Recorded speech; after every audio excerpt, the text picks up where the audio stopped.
मित्रों, 1980 के दशक में क्रिकेट में 4 महान ऑलराउंडर्स का नाम सबसे ऊपर आता था, जिसमें एक इंडिया से कपिल देव, इंग्लैंड से इयन मॉथम, न्यूजीलैंड से सर रिचर्ड हेडली और पाकिस्तान से इमरान खान। तो आज हम बात करने वाले हैं पाकिस्तानी ऑलराउंडर इमरान खान की।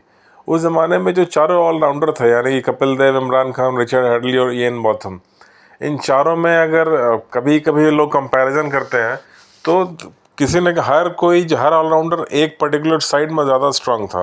कहते हैं कि कपिल देव जो है बैटिंग साइड में ज़्यादा स्ट्रांग थे, बॉलिंग में अच्छे बॉलर थे, लेकिन नंबर ऑफ विकेट्स जो उन्होंने लिए हैं, जितने उन्होंने मैचेस खेले हैं, वो थोड़ा सा कम था। वहीं अगर रिचर्ड हेडली को देखा जाए तो उन्हें एक बॉलिंग ऑलराउंडर के रूप में ज़्यादा जाना जाता है। उनकी जो बॉलिंग नंबर्स हैं वो इन सबसे ऊपर है, यानी कि जो विकेट लेने की जो उनकी स्ट्राइक रेट है वो इन सबसे अच्छी है। और लेकिन बैटिंग में उनका एवरेज मतलब थोड़ा सा 20 के आसपास है, तो उन्हें एक बॉलिंग ऑलराउंडर, बॉलिंग साइड उनका ज़्यादा स्ट्रांग माना जाता है। वहीं इयन बॉथम भी बैटिंग ऑलराउंडर, उनकी बैटिंग ज़्यादा स्ट्रांग है एज़ कम्पेयर टू बॉलिंग। अगर इमरान खान को देखा जाए तो ना केवल ये एक बहुत ही शानदार फास्ट बॉलर थे, बल्कि साथ साथ इनकी बैटिंग एवरेज भी जो है 37 के आसपास थी। तो अगर अगर एवरेज देखा जाए तो बैटिंग बॉलिंग में बैलेंस सबसे अच्छा इन्हीं का था। शुरू में इमरान खान ने 1971 में टेस्ट क्रिकेट में डेब्यू किया। जो पहला मैच था वो उन्होंने इंग्लैंड के खिलाफ खेला था 1971 में। उसमें उन्हें कोई विकेट नहीं मिला और वो सिर्फ 5 रन बना के आउट हो गए। उसके 5 साल के बाद 1976 में वापस वो पाकिस्तान की टीम में आए और उसके बाद से जो है 1992 तक लगातार उन्होंने क्रिकेट खेली है। शुरू में वो सिर्फ एक मीडियम फास्ट बॉलर थे। कहते हैं कि जो उनका एक्शन था वो ओपन चेस्ट था और एक मीडियम फास्ट बॉलर के रूप में जाना जाते थे। लेकिन बाद में उन्होंने 1979-80 में अपने एक्शन को थोड़ा सा चेंज किया और उसके बाद वो एक कंप्लीट फास्ट बॉलर बन गए। जिसमें कि जब कहते हैं कि 1979 में जो एक फास्ट बॉलर की कंपटीशन हुई थी, स्पीड टेस्ट हुआ था कैरी पैकर सीरीज़ में ऑस्ट्रेलिया में, उसमें उन्होंने उनकी स्पीड जो नापी गई थी वर्ल्ड की 3rd फास्टेस्ट थी। जेफ थॉम्सन और माइकल होल्डिंग के बाद इन्हीं की स्पीड सबसे अधिक आई थी। तो कहते हैं कि यहाँ जो कि डेनिस लिली जैसे बॉलर से भी ज़्यादा थी उस ज़माने में। तो इसलिए इन्हें one of the fastest bowler of the world का नाम इन पे लग गया था 1979-80 आते आते। और 1980 में इन्होंने अपना एक्शन चेंज कर लिया था। ये जो एक्शन आप स्क्रीन पर देख रहे हैं, ये वो कंप्लीट क्लासिकल फास्ट बॉलर वाला एक्शन था जो इन्होंने डेवलप कर लिया था 1980-81 आते आते। और इनका बॉलिंग का जो पीक था वो 1980 से लेकर 1988 के बीच में माना जाता है। कहते हैं कि इस समय उन्होंने जितने विकेट लिए हैं वो पर टेस्ट मैच 5 साढ़े 5 के ऊपर का इनका एवरेज था। और इमरान खान का एक इनके शोल्डर में इंजरी हुई थी और इसमें जो सबसे इनका पीक टाइम था वो 1981-82 1981-82 की सीरीज़ थी इंडिया के अगेंस्ट में, जो कि पाकिस्तान के अंदर होम सीरीज़ हुई थी। उसमें 6 टेस्ट मैच में 40 विकेट लिए थे इमरान खान ने, जो कि इनके करियर का सबसे एक पीक माना जाता है। उसके अलावा जो इनकी बेस्ट बॉलिंग रिकॉर्ड है वो है एक इनिंग में 58 रन दे के 8 विकेट, जो कि श्रीलंका के अगेंस्ट उन्होंने 1982 में ही किया था। उसके बाद फिर 1982-83 में इनकी एक शोल्डर इंजरी होती है, जिसके बाद 1983 वाला world cup as a batsman ही खेला था इमरान खान ने, बॉलिंग नहीं की थी। यानी 1983 से लेके 1985 ये 2 साल बॉलिंग ब्रेक था एक तरह से शोल्डर इंजरी के कारण। फिर 1985 में ये कम बैक करते हैं और शारजा में इंडिया के अगेंस्ट में एक वनडे मैच में इन्होंने सिर्फ 14 रन देके 6 विकेट लिए और एक धमाकेदार वापसी करी।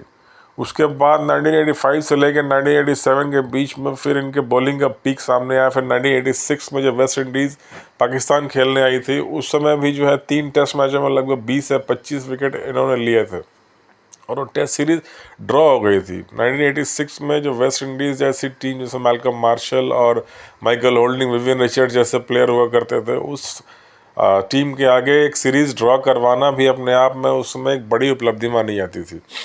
और एज अ कैप्टन और एज अ बॉलर देखा जाए तो 1985 से लेकर 1992 का समय भी पीक का था। इसमें हालांकि 1987 में एक ऐसा दौर आया था जब वर्ल्ड कप 1987 रिलायंस कप के नाम से जिसे जाना जाता है, उसमें पाकिस्तान सेमीफाइनल हार गई थी और उसके बाद इमरान खान ने रिटायरमेंट की घोषणा कर दी थी कि अब मैं क्रिकेट से संन्यास लेता हूँ। लेकिन उसके 2-3 महीने के बाद यानी कि फिर फरवरी में पाकिस्तान को वेस्ट इंडीज़ का दौरा करना था। तो उस समय पाकिस्तान के जो प्रेसिडेंट थे जनरल जियाउल हक, उन्होंने एक स्पेशल रिक्वेस्ट किया था इमरान खान से अपने रिटायरमेंट वापस लेने की, जो कि ये जनरल जियाउल हक के कहने मान गए थे। इन्होंने अपना रिटायरमेंट वापस लिया और पाकिस्तान टीम का कैप्टन बन के ये वेस्ट इंडीज़ पहुँचे। और उस ज़माने में जब वेस्ट इंडीज़ अपने पीक पे थी तो 1988 में वेस्ट इंडीज़ के अंदर जाके वेस्ट इंडीज़ के साथ टेस्ट सीरीज़ फिर एक बार ड्रॉ हुई, और उसमें भी जो पहला टेस्ट था वो पाकिस्तान ने जीत लिया था और सेकंड टेस्ट ड्रॉ रहा। थर्ड टेस्ट वेस्ट इंडीज़ ने एक बहुत ही एक थ्रिलिंग मैच में जीता था सिर्फ 2 विकेट से।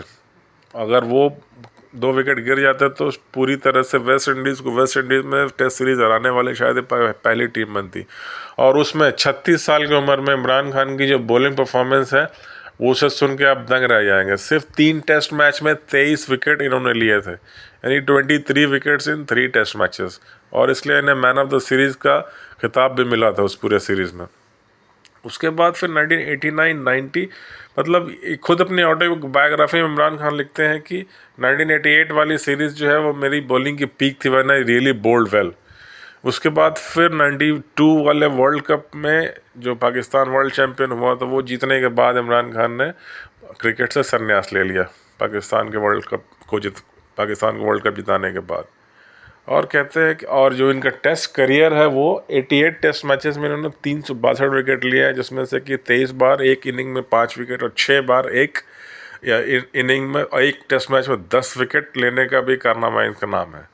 उसके अलावा जो वनडे है उसमें भी जो इन्होंने 19 बार हाफ सेंचुरी बनाई है और 1 बार सेंचुरी बनाई है, और बैटिंग में टेस्ट एवरेज में इनके पास जो है लगभग 6 सेंचुरी और 18 हाफ सेंचुरी की मदद से 3700 रन बनाए हैं, जिसमें कि इनका बैटिंग एवरेज लगभग 37 का रहा है। तो इस हिसाब से इनके पास जो है एक 300 विकेट और 3000 रन का ऑलराउंडर डबल भी इनके नाम पे है।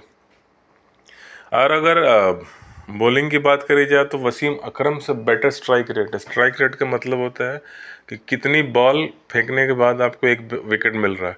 इमरान खान का ये जो एवरेज है ये लगभग 53 बॉल्स पे एक विकेट इनके नाम पे है, जबकि वसीम अकरम का ये एवरेज हर 54 बॉल के बाद एक विकेट है, यानी कि वसीम अकरम से बेहतर बॉलर थे।